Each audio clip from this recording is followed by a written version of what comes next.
So now we're at the end of 2019, and this is very potentially my last video of the year. At this point, all big films are out into the wild, and we can close the book on 2019 for good. Unless you're Spies in Disguise. And now everything is readying up for the new year and decade with 2020. And while I'm sure there are plenty of other productions to be revealed, we already know a good chunky handful of projects being prepped right now. So I have a list of about 24 films that I'd like to briefly touch on as we talk about my personal sources of hype for this upcoming cinematic year. Here are upcoming 2020 movies, the good, the bad, and the Now this is going to be my personal top 5 list of what I'm looking forward to, what I expect to be less enjoyable, and the projects I really don't care about. If you disagree, okay, tell me your changes. Maybe you're a hardcore Tom and Jerry fan. We're just different people, you know. I'm excited for things that might be a little bit differently to you. That's fine, okay? Either way, let's peek into the future and see what delights await us.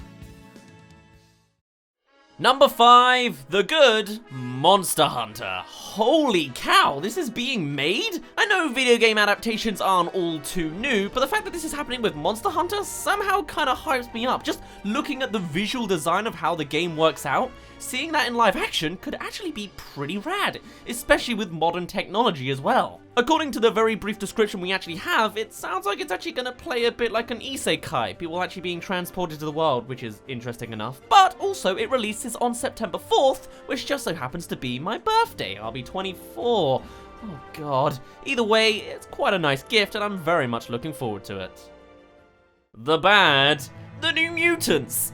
I know, hold your horses, I'm sure I'm very wrong for making this opinion. I'm sorry, there were only 5 bad films to pick from, and personally, I'm not looking forward to the New Mutants. Not because I hate X-Men or anything like that, I've watched all the films, I just hate horror.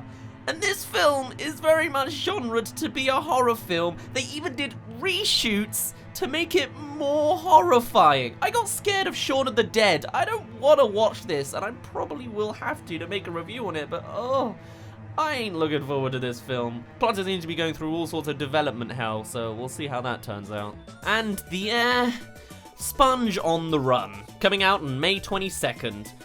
I'm intrigued. The fact that SpongeBob is now in full CGI is pretty cool, but at the same time, we had that in the last film a little bit, and I was kind of unimpressed with that. I have less faith in how the storytelling can go. Plus, the fact that they're kind of spinning on the legacy of the creator by showing off that kind of prequel element is a little ethically low, and I'm just not that into it, you know? Ah, well. Number 4, the good, Ghostbusters Afterlife, coming out in July 10th. This film actually has a good amount of hype coming up behind it. I mean, for a start, it completely scraps the 2016 remake idea, which is already a good mark on a lot of people's books. Plus, it has a lot more of a direct connection to the original films, having a kind of Descendants plotline going in with it. It's got very much that Stranger Things-y feel, which makes sense considering the original was from the 80s, and this film just happens to have Finn Wolfhard and another L-looking person. But still, it has a lot of potential, and I'm definitely keeping my eye on it. The Bad Doolittle, coming out January 17th, so literally like 2 or 3 weeks away. This film might not be bad, but it's not being given a very good start. Seeing Robert Downey Jr. and not as Iron Man for a start is kind of weird, and it kind of feels like a 2010 film somehow. The accent he's got on and the visual design of like the poster doesn't seem to do it any favors. It'll be interesting to see if it is actually any good. Robert Downey Jr. seems to be just taking those weird character roles again like he used to, which is kind of nostalgic, but I'm not very hopeful on it. And the Artemis Fowl, coming out in March 29th. Now, this is actually kind of cool, I'll admit, but I've never read the books, personally. It seems like an easy flick, child-friendly thing to watch, but I'm not quite the target demographic. There might be some crazy hardcore fans that are into it, but to me, personally, it's Also, all of these films that are being mentioned in this video are absolutely on my radar, and I've left a slot open to review all of these films over 2020. So if you want to hear my thoughts on each one as they release, you'd better subscribe now as the year is only just starting up. Especially if you're new here. I can recognize if you're not subscribed. Do it. Number 3, the good, Bill and Ted Face the Music, coming out August 21st. Hell yes, I'm so excited for the fact that they're coming back. Plus, I'm kind of intrigued to see how a time-traveling story can be redone later. It makes sense logically for them to be picked up again when they're older. I'm just interested to see how that story all connects round. From what I have read from the description, it seems like both of the characters are now dads and very much in their midlife, maybe not crisis stage, but you know, their middle age, which is interesting to see how that can diverge into new directions for their characters. I'm expecting all sorts of more fun time travel wacky antics, and Keanu Reeves without a beard. That's gonna take some getting used to. The Bad Mulan, coming out March 27th. This is another one of those Disney remakes. You get it. They seem to be losing traction in how wow factory they are. There is potential for it to be good, but we already know that this isn't going to have Mushu in it, which is already a big thumbs down from me. Not to mention, this film is heaped in all sorts of China controversy. There's currently a whole movement about boycotting the movie because the main actress put up a post with a hashtag that seemed to be in support of police brutality in Hong Kong, which is its own barrel of worms, and honestly, I kind of don't want to support Disney if they're going to support that kind of side of things. From a business perspective, it makes sense, but I don't want to pay for this film. So I'm probably going to see if I can pull some strings and watch this film for free. I'll review it so that you don't have to watch it. Maybe? I don't know, I'm trying to do my part here. The Jungle Cruise, coming out on July 24th. This is apparently based on a Disney ride. It's about a cruise in the jungle. A bunch of people trying to find a thing. They have to go against the wild animals of the jungle.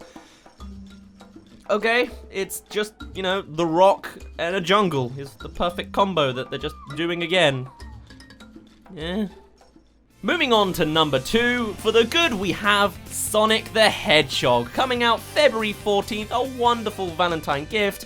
And I mean, really, what a turnaround this film has. It's now potentially another great video game movie. That's fantastic to see. I love Sonic. I'd love to see what they do with him on the screen. And now that these new trailers have come out showing a much seemingly better story, maybe it could be good. There are still elements of problems with the dialogue in some certain sections that clearly are just cliches and boring. But I'm super excited for this film, and I'm probably really gonna enjoy it.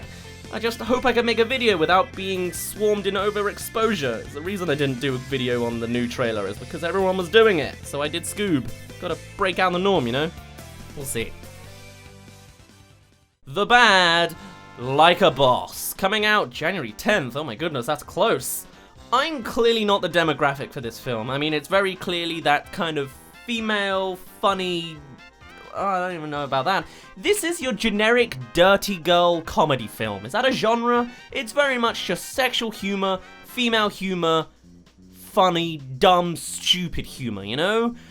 And that's fine. Maybe I'll enjoy it. I might find it ironically good. I'm clearly not designed to watch this film, but at the same time, I have a female comedian friend. She does a lot of the comedy circuit in the UK, and she also does a comedy degree with actual lecturers helping her on her comedy storytelling or whatever.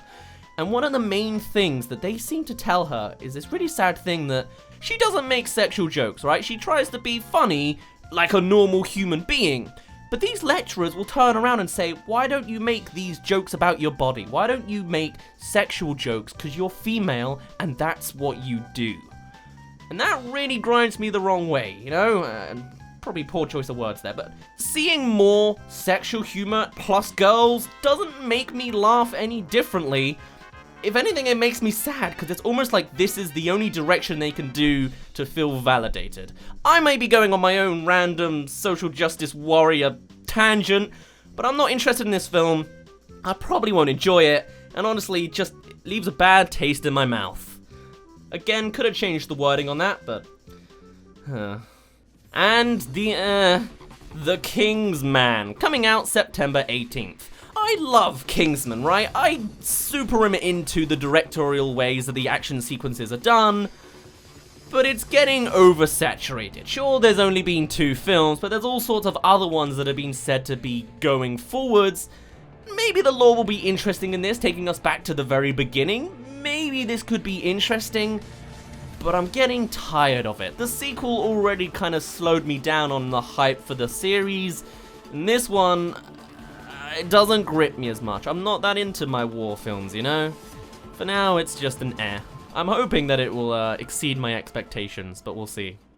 Alright, now that we've made it this far, it's time for some honourable mentions. So first things first, the good. There are still 5 films that I haven't mentioned. There's a lot of good films apparently in this category. And generally, they kind of go into the same categories. 2 of the films we've got are the cool DC sequels with Birds of Prey and Wonder Woman. They have potential, but sequels are slowly boring me. I mean, I just finished 10 years of Marvel sequels, and like, I mean, there's sure to be more in the universe, but like, I'm kind of slumming down on it. I'm not as interested to see these other than the fact that I want to see where they take their stories. I'm intrigued by them. Maybe Harley Quinn can actually get a good film, but I'm not interested in them, you know? I'm intrigued, not interested.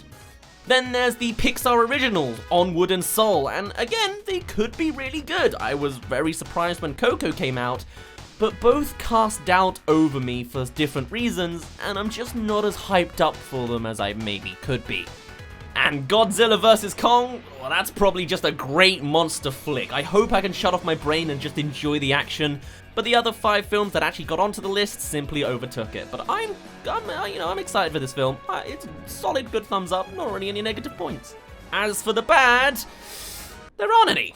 I've only got 5 to mention, so they all made it on the list. So I guess that's kind of good. Not many bad films in 2020, or I just don't know they exist yet because they haven't announced, you know, Pebble 3.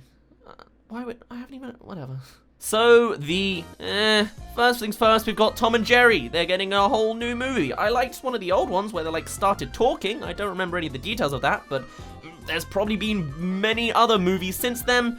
I don't know it. I'm kind of distant from Tom and Jerry at the moment. I haven't caught up on my lore and all the series and whatever. I know 2 little details about this movie. Maybe I'll watch it and actually enjoy it, but it's not important right now, you know?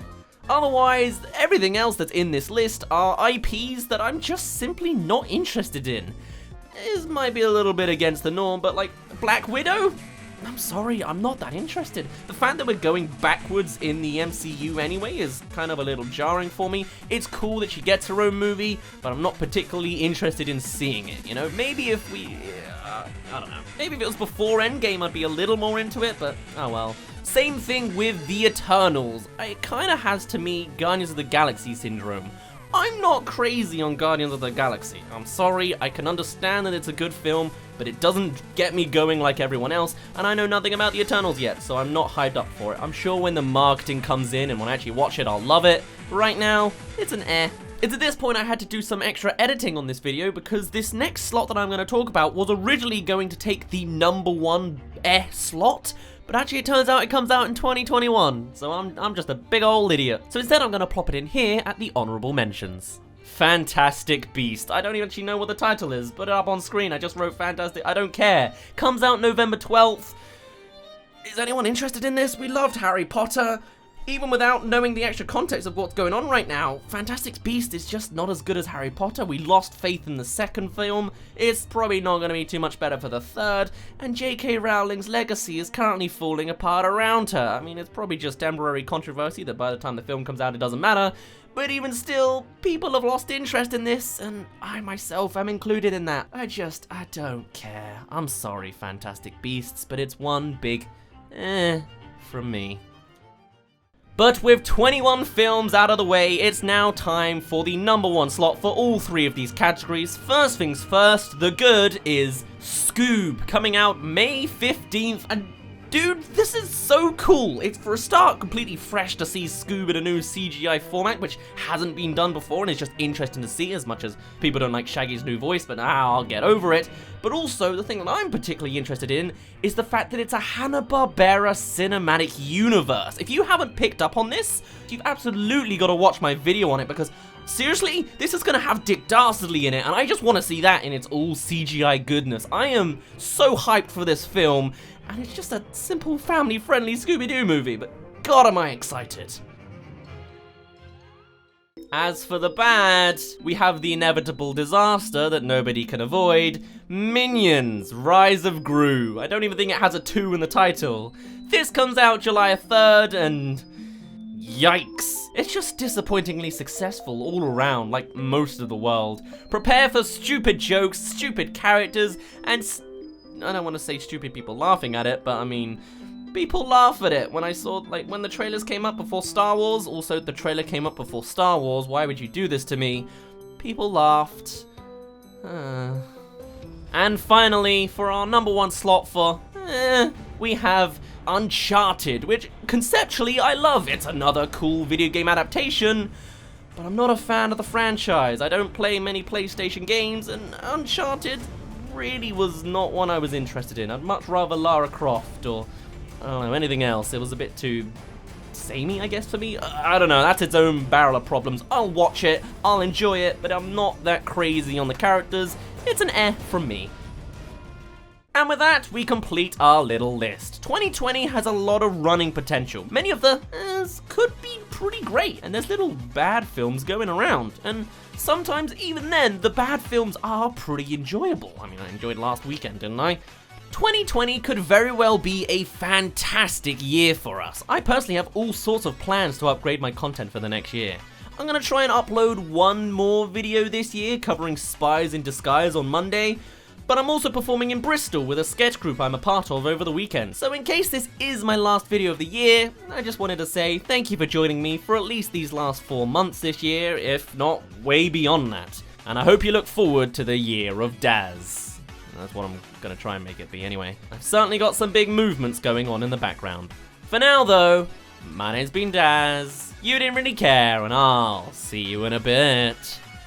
Also, I guess now that my audience is like a lot bigger than it was like a good chunk of months ago, yeah, I'm part of a sketch group. It's called The Biscuit Barrel. They have their own Instagram page where you can find most of the details. If anyone is in the UK or lives in the UK, you might be able to see us. We perform comedy sketches. They're kind of like Vines. It's super fast-paced sketch comedy. We did a show in Edinburgh for the last 2 years, one with 58 sketches in an hour, and then the other one with 69 sketches. It's super fast stuff, usually less than a minute. You might like it, you might not, but hey, at least you get to see what I'm doing in real life sometimes, but it's all in black and white, so you have to deal with that. But otherwise, hey, it's something. Exposing more of my real life, that's fun.